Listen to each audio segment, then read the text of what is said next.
Welcome to విద్యాని. భవన నిర్మాణ రంగంలో కొత్త ప్లాస్టరింగ్ ప్రపంచానికి స్వాగతం. మన తిరుపతి జిల్లాలో మొట్టమొదటిసారిగా ఇసుక సిమెంట్ అవసరం లేకుండా, పట్టి పెట్టాల్సిన పని లేకుండా, వాటర్ క్యూరింగ్ లేకుండా గోడ పగుళ్లకు జీవిత కాలం గ్యారంటీ. జిప్సమ్ ప్లాస్టింగ్ ను వాడండి. మా ప్రత్యేకతలు: నిర్మాణ సమయం ఆదా అవుతుంది, గది ఉష్ణోగ్రతను తగ్గిస్తుంది, గోడలకు స్మూత్ ఫినిషింగ్ తో పాటు పెయింటింగ్ ఖర్చులో సగానికి పైగా ఆదా. తక్కువ ఖర్చుతో మీ గోడలకు చెదలు, ఫంగస్ పట్టకుండా మీ గోడలు కాంతివంతంగా ఉండటానికి ఈ రోజే సాధారణ సిమెంట్ ప్లాస్టరింగ్ నుండి జిప్సమ్ ప్లాస్టరింగ్ కు మారండి. వివరములకు సంప్రదించండి సాయి లీలా ఏజెన్సీస్, సాయి రెసిడెన్సీ ఎదురుగా, టీటీడీ రోడ్, వెంకటగిరి. సెల్ 9391619123 మరియు 9493917949. గత సమావేశంలోనే మీ అందరికీ అజెండా రూపంలో ఈ మున్సిపాలిటీ అప్పులు ఎంత, లాభాలు ఎంత, ఆదాయం ఎంత, ఖర్చు ఎంత మొత్తం వివరంగా ఇవ్వడం జరిగింది. మాకు మార్చి బడ్జెట్ లో ఇచ్చేస్తాను. అది వినండి సార్, లాస్ట్ టైం సబ్జెక్ట్ లో మీకు వచ్చింది, మీ అజెండాలో పంపించాను. బాబు షౌకాజ్ ఇచ్చారు మేడం, నాదే అందరికీ పంపించాను.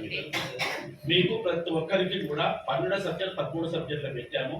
ఈ మున్సిపాలిటీ ఖర్చు ఎంత, ఆదాయం ఎంత, జీతాలు ఎంత, ఆదాయ ఖర్చులు ఎంత, లైటింగ్ ఖర్చులు ఎంత, కొనుగోలు ఎంత, మోటార్ నిర్వహణ ఎంత మొత్తం మీకు ఇచ్చారు లాస్ట్ టైం. అందులో మేడం అందులో 2016 నుంచి మన మున్సిపాలిటీ బాధ్యతలు మీకు ఇచ్చాను. ఎవరి దేనికి ఎంత కట్టాలో మీకు ఇచ్చాను. వినండి సార్, నేను పూర్తి అయిపోయింది సార్. మనకు సింపుల్ గా చెప్పాలంటే మన బడ్జెట్ 6 కోట్లు, మన ఖర్చు 9 కోట్లు సంవత్సరానికి. రికార్డే మీకు లాస్ట్ టైం ఇచ్చాను, మీరు చూసుకోలేదు. ఎందుకంటే ఆగస్టు, సెప్టెంబర్, అక్టోబర్ జీతం వాళ్ళకి క్రెడిట్ అయిపోయింది. నవంబర్, డిసెంబర్ కూడా సిఎఫ్ ఫండ్స్ లో ఉంది. వాళ్ళకి ఈ నెల 20-30 కన్నా పోటీ పడిపోతుంది. వాళ్ళకి ఇంక ఇండియన్ సెక్షన్ మాత్రం జీతాలు ఇవ్వలేదు. పబ్లిక్ హెల్త్ వర్కర్కి 1 నెల జీతం ఇవ్వలేదు. మన దగ్గర ఫండ్స్ లేవు సార్. మీరు చెప్పినట్టు నెలకు 33 లక్షల జీతం ఉంది ఈ నెలలో. ఈ సంవత్సరం ఈ మున్సిపాలిటీలో మనకు వచ్చేది 16 లక్షల ఆదాయం. ఏ మున్సిపాలిటీ కూడా స్టాంప్ డ్యూటీ ఇవ్వడం, మనకి 80 లక్షలు రావాల్సి ఉంటుంది. నేను జాతర టైంలో మీరు అనేసారు, నేను చెప్పాలి కదా. జాతరకు ముందే నేను చిత్తూరు మన తిరుపతి రిజిస్ట్రార్ కలిసి లెటర్ ఇచ్చాను. మన రామ్ కుమార్ సార్ కూడా ఫోన్ చేశాడు. కలెక్టర్ దగ్గర ఫోన్ చేయించాము, జాతర డబ్బులు లేవని. అప్పటికే 70 లక్షలు బాకీ ఉన్నారు. లెటర్ కూడా ఇచ్చాను. వాళ్ళు ఏం స్పందించలేదు. ముగ్గురి దగ్గర ఫోన్ చేయించాను. వాళ్ళ వర్కర్స్ లీడర్ మురళి ఉన్నాడు తిరుపతిలో, ఆయన కూడా ఫోన్ చేశాడు. ఆయన సార్ మా కార్మికులకు జీతాలు లేవని, అయినా ఇవ్వలేదు. నా దగ్గర కాపీ ఉంది, మీకు ఇస్తాను. వాళ్ళు ఇచ్చిన కాపీ కూడా మీకు ఇస్తాను. మా ఇంట్లో చెత్త వేస్తున్నారు, మేము లేదు ఇవ్వడం చెప్పండి. ఇప్పుడు మీకు మీటింగ్లో అదే కదా సబ్జెక్ట్, శాంక్షన్ ఏమైనా పెట్టింది. శాంక్షన్ వచ్చేదాకా చెత్త మురిగిపోతుందా సార్? మీరు శాంక్షన్ ఇవ్వండి సార్. మా శాంక్షన్ వచ్చాయి. ఇప్పుడు మేము ఇప్పుడు శాంక్షన్ ఇచ్చేదాకా అంటే చెప్పమంటారా? లీజు ఈరోజు వారం రోజులు ఇచ్చి చెత్త ఆడే, ఎవరు ఇళ్ళలో చెత్త ఆడే ఉంటే మీరు అంతవరకు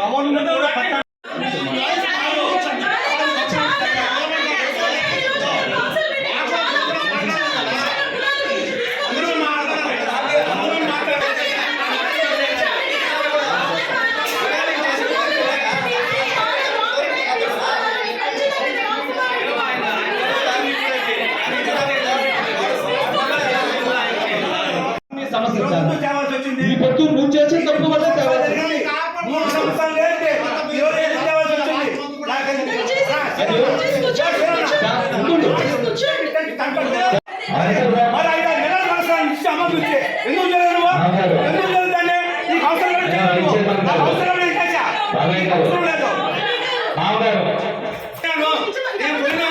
నాకు పెట్టన్నాడు, వేరే మీటింగ్ పెడతామన్నాడు.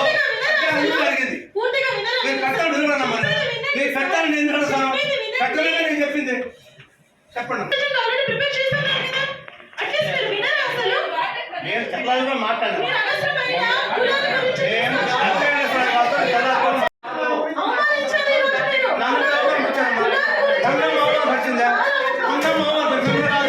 మీరంటే మా చాలా గౌరవం ఉండదు. నన్ను అవమానపరిచింది.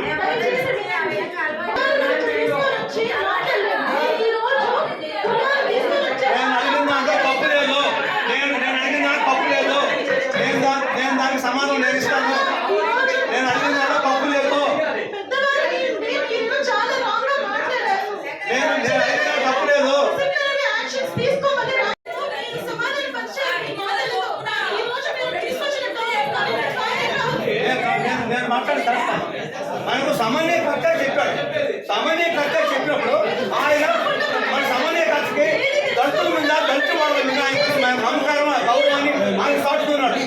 దాని మీద రామ్ కుమార్ గారు నేను ఏం మాట్లాడలేదు నేను చెప్తున్నాను నేను మాట్లాడి కరెక్ట్గా సమర్థిస్తుందా నేను పొరపాటుగా మాట్లాడను నాకు 40 సంవత్సరాలు ఉండదు నాకు ఎవరిని అగౌరవపరిచేదో నేను మాట్లాడను ఎవరిని అగౌరవపరిచే ఉద్దేశం నాకు లేదు నేను అవి ఎక్కడ మాట్లాడను నన్ను ఇంతమంది ఇండియన్ వాళ్ళు ఇంతమంది 80 లక్షల రూపాయలు ఆ సబ్చార్జ్ స్టాంప్ రావాలి మేడం నిన్నే మాట్లాడారు కలెక్టర్ గారిని అప్రూవ్ చేస్తే మనకు వస్తుంది మనం 75 లక్షలు రూపాయలు ఇవ్వచ్చు మేడం రేపు కలెక్టర్ గారితో మాట్లాడి వాళ్ళు ఉన్నారా స్ట్రైక్ లో? వాళ్ళు లేదు వాటర్ వాటర్ వర్క్స్ వాళ్ళు బిల్ కలెక్టర్స్ వాళ్ళు స్ట్రైక్ లో లేరు. బిల్ కలెక్టర్స్ ఉన్నారా బిల్ కలెక్టర్స్ ఉన్నారా? వాటర్ మరి చెప్పారా ఇస్తాం సాలరీస్ స్ట్రైక్ చెప్పాను మేడం వాళ్ళు 10 రోజుల ముందే మన దగ్గరికి వచ్చారు వాళ్ళందరూ కూర్చొని పెట్టి మొత్తం వివరంగా చెప్పారు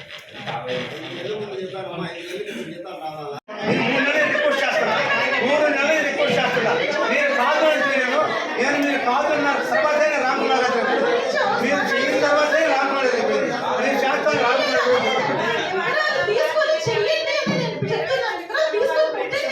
కమిషనర్ ఆ మాట నేను ఎందుకు వస్తానమ్మా ఆ మాట కమిషనర్ గారు చెప్పి నేను ఎందుకు వస్తాను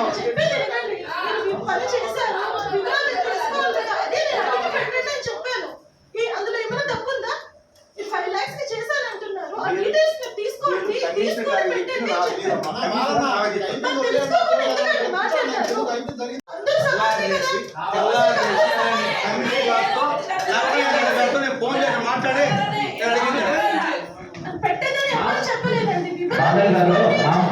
అక్కడ ఏఈ తీసుకెళ్ళి క్లియర్గా చెప్పాను. గత 4-5 నెలల నుంచి నేను కొట్టుకుంటున్నాను. తర్వాత మన బోర్ గురించి కూడా మీ ముందే డిస్కషన్ వచ్చింది. దానికి మీరే టెంకాయ కొట్టారు. ఎవరు కౌన్సిలర్లు అందరూ కూడా వచ్చారు.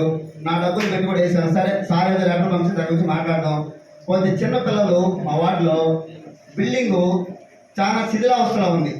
అయ్యా రామారావు గారు ఎడబారండి లెటర్ ఇచ్చాము. ఆయన 4 నెలల నుంచి ఎక్కడ శాంక్షన్ ఆర్డర్ పెట్టాడు ఎవరికి అమ్మ ఎవరికి ఆరోగ్య వాళ్ళకి అంటున్నాడు. ఆ లెటర్ ఎక్కడ పెట్టాడో మాకైతే తెలియదు. 1 2 అంశాలండి. 3వ అంశం ఏంటంటే బ్రహ్మరంభ థియేటర్ దగ్గర క్లియర్గా రికార్డెడ్గా సర్వేర్ గారు రిపోర్ట్ ఇచ్చారు.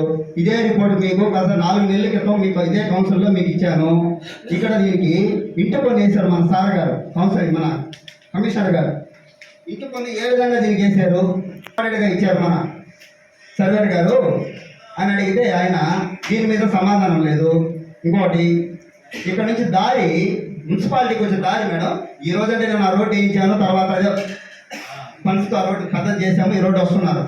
ఈ దారి 36.5 అడుగు ఎఫ్ఎంబీలో దారి ఉంది మేడం. మనకు ఈ రోజు 14 అడుగులు ఉంది మేడం. నేను దారి గురించి మాట్లాడితే ఆయన ఇది బిల్డింగ్లు కట్టారంటే మాకేం సంబంధం అంటే స్టేలు తెచ్చుకున్నాను అంటాడు ఆయన. ఈ సమాధానం ఏందో మాకు అర్థం కాదు. ఎఫ్ఎంబీలో ఉండే దారి నువ్వు క్లియర్ చేయవా అంటే ఆయన అవసరం మేడం.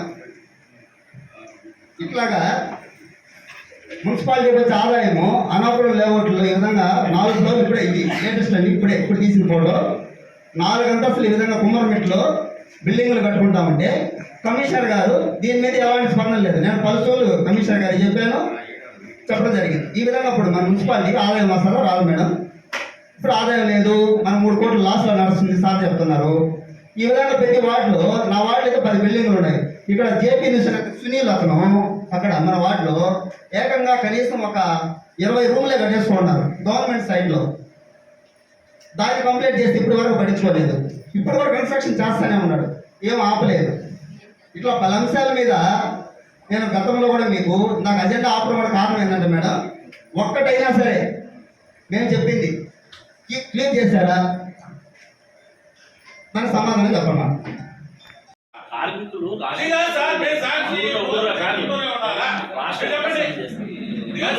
ఆలోచించండి. మీ మంచి ఉదయంతో నేను చెప్పే మాట బాగా ఇప్పుడు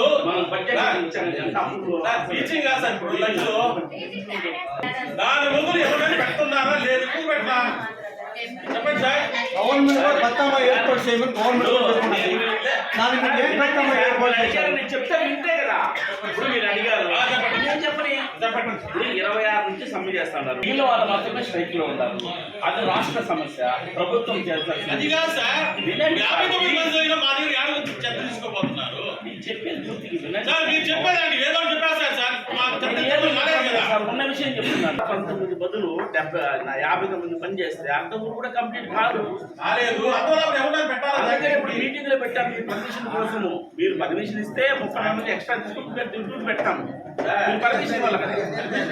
అంతకుముందు ఇప్పుడు సార్, 3 రోజులు అయింది సమ్మె మొదలై 3 రోజులు అయింది. 3 రోజులు అయింది. శాంక్షన్ ఇవ్వకూడదు. ఎందుకు శాంక్షన్ ఇవ్వకూడదు సార్? అంతకుముందు కరోనా అప్పుడు శాంక్షన్ ఇచ్చారా? ఇచ్చారు. కరోనా అప్పుడు శాంక్షన్ ఇచ్చారు. ఇచ్చారు. శాంక్షన్ లేదు సార్, మీరు లేరు కరోనా అప్పుడు. మీ బుక్ లో ఉంది సార్. ఉన్నా సార్, చేపించాం కదా. మినిట్స్ బుక్ లో కాదు, నేను చెప్పేది అంటే దానివల్ల ఏమంటున్నారంటే చెత్త చూసాం సార్. ఈ గవర్నమెంట్ ఏంటంటే మమ్మల్ని అడుగుతున్నారు సార్. ఆలోచించండి. మీ దృష్టికి తీసుకురావాలి కదా సార్, చెత్త ఎక్కువ ఏం తీసుకొస్తారు సార్? ఎప్పుడు చెప్పాలి నేను ఇంకా అంటే చెత్త ఉరిగిపోయి చెత్తలో మేము కూడా ఉరిగిపోయి దాకా తీసుకొస్తారు సమస్య. 26కి ఈ రోజు అంత ముందే దాన్ని తొలగించాలి సార్. ముందే సార్ మీటింగ్ జరగాలి కదా. కమిషనర్ కి మా వార్డు సెక్రటరీ గురించి ఒక ఇప్పుడు 10 వాట్సాప్ లో పెడితే మాకన్నా చెప్పి ఒక్కటి కూడా చూడాల ఆయన. సార్, మాకన్నా చెప్పి చెత్త ఎక్కిండి. మాకన్నా చెప్పి చెత్త మీరే నేనమ్మా పక్కన పెట్టలే ఆయనకి మీరు మాట్లాడలేదు. నేను సమాధానం చెప్పలేదు. సమాధానం ఇది అంతే. నేను నేనెట్లా చెప్పాలా? చెత్త నేనే ఇప్పుడు 3 రోజులు అయింది సమ్మె మొదలయ్యి. ఈ రోజుల్లో అంతా ప్రైవేట్ ఫుడ్ ఏం లేదు. ఎక్కడ ప్లాస్టిక్ అవుతుంది. దానివల్ల ఏంటంటే ఒక్కరోజు చెత్త అయితే ఎంత ప్రమాదంగా ఉంటుంది. నేను మన ఊర్లో అన్ని ఊర్లో ఇదే సమస్య ఉంది. అన్ని ఊరు మనం ఏదో చేయాలి సార్. అన్ని ఊర్లో అది కూడా యాక్షన్ కౌన్సిల్ గవర్నమెంట్ పద్ధతి చర్యలు తీసుకొని గవర్నమెంట్ చెప్పడం సార్. దానికి మనం హిందూ గత సమావేశంలోనే మీ అందరికీ అజెండా రూపంలో ఈ మున్సిపాలిటీ అప్పులు ఎంత, లాభాలు ఎంత, ఆదాయం ఎంత, ఖర్చు ఎంత మొత్తం వివరంగా ఇవ్వడం జరిగింది. మాకు మార్చి బడ్జెట్ లో ఇచ్చేస్తాను అది మన వినండి సార్, లాస్ట్ టైం సబ్జెక్ట్ లో మీకు వచ్చింది మీ అజెండాలో పంపించాను. బాబు షౌకాయ్ ఇచ్చారు మేడం, నాదే అందరికీ ముంచాను. మీకు ప్రతి ఒక్కరికి కూడా 12 సబ్జెక్ట్ 13 సబ్జెక్టులు పెట్టాము. ఈ మున్సిపాలిటీ ఖర్చు ఎంత, ఆదాయం ఎంత, జీతాలు ఎంత, అదర్ ఖర్చులు ఎంత, లైటింగ్ ఖర్చులు ఎంత, కొనుగోలు ఎంత, మోటార్ల నిర్వహణ ఎంత మొత్తం మీకు ఇచ్చారు లాస్ట్ టైం. అందులో మేడం అందులో 2016 నుంచి మన మున్సిపాలిటీ బాధ్యులను మీకు ఇచ్చాను. ఎవరి దేనికి ఎంత కట్టాలో మీకు ఇచ్చాను. వినండి సార్, నేను పూర్తి అయిపోయింది సార్. మనకు సింపుల్ గా చెప్పాలంటే మన బడ్జెట్ 6 కోట్లు, మన ఖర్చు 9 కోట్లు సంవత్సరానికి. రికార్డే మీకు లాస్ట్ టైం ఇచ్చాను, మీరు చూసుకోలేదు. ఎందుకంటే మీకు ఆగస్టు, సెప్టెంబర్, అక్టోబర్ జీతం వాళ్ళకి క్రెడిట్ అయిపోయింది. నవంబర్, డిసెంబర్ కూడా సిఎఫ్ ఆఫీస్ లో ఉంది. వాళ్ళకి ఈ నెల 20-30 కన్నా పోటీ పడిపోతుంది. వాళ్ళకి ఇంక ఇదే సెక్షన్ మాత్రం జీతాలు ఇవ్వలేదు. పబ్లిక్ హెల్త్ వర్కర్కి 1 నెల జీతం ఇవ్వలేదు. మన దగ్గర ఫండ్స్ లేవు సార్. మీరు చెప్పినట్టు నెలకు 33 లక్షల జీతం ఉంది ఈ నెలలో. ఈ సంవత్సరం ఈ మున్సిపాలిటీలో మనకు వచ్చేది 16 లక్షల ఆదాయం. ఏ మున్సిపాలిటీ కూడా స్టాంప్ డ్యూటీ ఇవ్వడం లేదు. మనకి 80 లక్షలు రావాల్సింది. నేను జాతర టైంలో గవర్నమెంట్ రాశారు సార్. మీరు అనేసారు, నేను చెప్పాలి కదా. జాతరకు ముందే నేను చిత్తూరు మన తిరుపతి రిజిస్ట్రార్ కలిసి లెటర్ ఇచ్చాను. మన రామ్ కుమార్ సార్ కూడా ఫోన్ చేశాడు. కలెక్టర్ దగ్గర ఫోన్ చేయించాము, జాతర డబ్బులు లేవని. అప్పటికే 70 లక్షలు బాకీ ఉన్నారు. లెటర్ కూడా ఇచ్చాను. వాళ్ళు ఏం స్పందించారు. ముగ్గురు దగ్గర ఫోన్ చేయించాను. వాళ్ళ వర్కర్స్ లీడర్ మురళి ఉన్నాడు తిరుపతిలో, ఆయన కూడా ఫోన్ చేశాడు. ఆయన సార్ మా కార్మికులకు జీతాలు లేవని. అయినా ఇవ్వలేదు. నా దగ్గర కాపీ ఉంది, మీకు ఇస్తాను. వాళ్ళు ఇచ్చిన కాపీ కూడా మీకు ఇస్తాను. ఇక్కడ బట్ట చిత్రం ఉంటుంది. మా ఇంట్లో చెత్త వేస్తున్నారు, మేము లేదు ఇవ్వడం చెప్పండి. ఇప్పుడు మీకు మీటింగ్లో అదే కదా సబ్జెక్ట్. శాంక్షన్ ఏమైనా పెట్టింది. శాంక్షన్ వచ్చేదాకా చెత్త మురిగిపోతుందా సార్? మీరు శాంక్షన్ ఇవ్వండి సార్. మా శాంక్షన్ వచ్చే ఇప్పుడు మేము ఇప్పుడు శాంక్షన్ ఇచ్చేదాకా అంటే చెప్పమంటారా? కనీసం ఈ రోజు వారం రోజుల నుంచి ఎక్కడ చెత్త ఆడే, ఎవరి ఇళ్లలో చెత్త ఆడే ఉంటే మీరు అంతవరకు అమ్మా నేను అడిగిన సమాధానం చెప్పిన తర్వాత మీరు ఫస్ట్ అడగాల. అడిగిన తర్వాత చెప్పండి. మీరు మొదలు ఆ వార్డు గురించి మాట్లాడుతున్నారా? నేను ఆ వార్డు గురించి మాట్లాడుతున్నా. నువ్వేం మాట్లాడా? ఆ వార్డు గురించి మాట్లాడతా. నువ్వేం మధ్యలో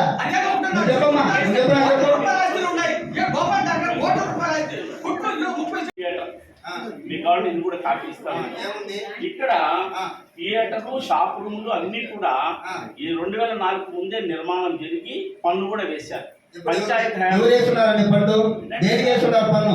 వినండి. పన్ను వేసినట్టు మీరు క్లియర్ గా చెప్పాలి. మేము అడిగే దానికి రూములకి వేస్తున్నారా, హాల్కి వేస్తున్నారా? మేడం నేను పూర్తి సార్ మేము అడిగిన రూములకి థియేటర్ కూడా పన్నేశారు. 95వ సంవత్సరంలోనే కలెక్టర్ గారి ఆర్డర్తో వాళ్ళు థియేటర్ కట్టుకున్నారు. ముందు స్థలం ఆక్యుపై చేయలేదని ఆ డిస్ట్రిక్ట్ సర్వేర్ కూడా రిపోర్ట్ ఇచ్చారు వాళ్ళు. ఆర్పై చేయలేదని. ఇప్పుడు ఆర్పై చేస్తున్నారా? ఆడెవరో కూర్చొని మాట్లాడుకుని పోతుంది తప్ప థియేటర్ ఉపయోగం లేదు. వీళ్ళకు అప్పటి కలెక్టర్ 2008లో లెటర్ ఇచ్చారు, థియేటర్ మీద దారి ఉపయోగించుకోవచ్చు తప్ప ఐదారు లేదు సార్. ఐదారు ఉంది మేడం. పైన ఒక గేట్ మాత్రమే అవకాశం ఉంది, రెండో గేట్ లేదు. ఇక్కడ మీరు చెప్పండి సార్, ఏదో మాట్లాడుతున్నారు, మాకు అర్థం కాదు. రెండో దారి పర్మిషన్ లేదు, రెండో దారి పర్మిషన్ లేదు, రెండో దారి పర్మిషన్ లేదండి. మీరు లేని దాన్ని మీరే క్రియేట్ చేస్తారు. మీరు మన వాళ్ళు ఏం చేశారంటే కొత్తగా వీలేదు, తండ్రి పేరు నుంచి కొడుకు పేరు ఆస్తి మాలికి 95 నుంచి ఆస్తి పన్ను దారి సార్ మాకు రికార్డ్ ఇవ్వండి సార్, ఇస్తాను మీకు రికార్డు. ఇవ్వండి. కానీ రికార్డు ఇవ్వండి. మాత్రం జరగలేదు. ఇది పంచాయతీ ఉండే ఉంది, మున్సిపాలిటీ పంచాయతీ ముందు హాల్ ఉందండి, హాల్ ఉంది, రూమ్కి లేదు. రూమ్ ఉందండి, మీరు ఇవ్వండి రికార్డు. 2006లో రికార్డు మీరు ఇవ్వండి. నేను లేదు కదా అప్పుడు కమిషనర్ గా. వాళ్ళు 90 కూడా రికార్డు చూపించారు. వాళ్ళు ఎవరు థియేటర్ అన్ని రికార్డు అన్ని ఇస్తున్నాయి దీనికి సంబంధించి. ఇక్కడ కమిషనర్ కానీ స్టాఫ్ కానీ దుర్వినియోగమైన పని చేయలేదు, డబ్బు తీసుకోలేదు, తప్పుగా పన్ను వేయలేదు, పేరు మాత్రం మార్చారు. తండ్రి పేరు నుంచి కొడుకు పేరు మారింది అంతే, ఏ మాత్రము పన్ను వేయలేదు. ఇది దీనికి అక్కడ నుంచి బిల్డింగ్ కట్టారని చెప్పి గౌరవ సభ్యులు తెలియజేసినారు. దీని మీద 2019లో డిస్ట్రిక్ట్ ముందు వాళ్ళ వరుస క్రమం వచ్చినప్పుడు వాళ్ళు ఏ అసంతృప్తులు ఉన్నా ఏ ప్రాబ్లమ్స్ ఉన్నా వాళ్ళు తెలియజెప్పుకోవాలి. నేను అనడం లేదు, నేను ఓపెన్ గా చెప్తున్నాను. సమస్య మాట్లాడిన తర్వాత వరుస క్రమం పెట్టుకున్నాను కదా, నువ్వు నిరసన తెలియజేసి ఏ రైల్వేని చేయి, నేను సపోర్ట్ చేస్తాను. నేను చేయని చెప్పడంలా పక్క వాళ్ళకు కూడా మాట్లాడే అవకాశం ఇవ్వాలి మాత్రమే నేను అంటా ఉంటా. నా హక్కు నేను ఎందుకు అడగకూడదు? రోజు కాకపోతే 5 నిమిషాలు 10 నిమిషాలు పర్లేదు, గంటలు ఒక్కడికే కాదు కదా, 25 మంది కూడా రాసుకోండి. అడిగిన సమాధానం చెప్పిన తర్వాత మాట్లాడమా? 10:30 నుంచి స్టార్ట్ చేస్తే టైం 12:20. సమాధానం లేదు కమిషనర్ దగ్గర. ఒక నిమిషం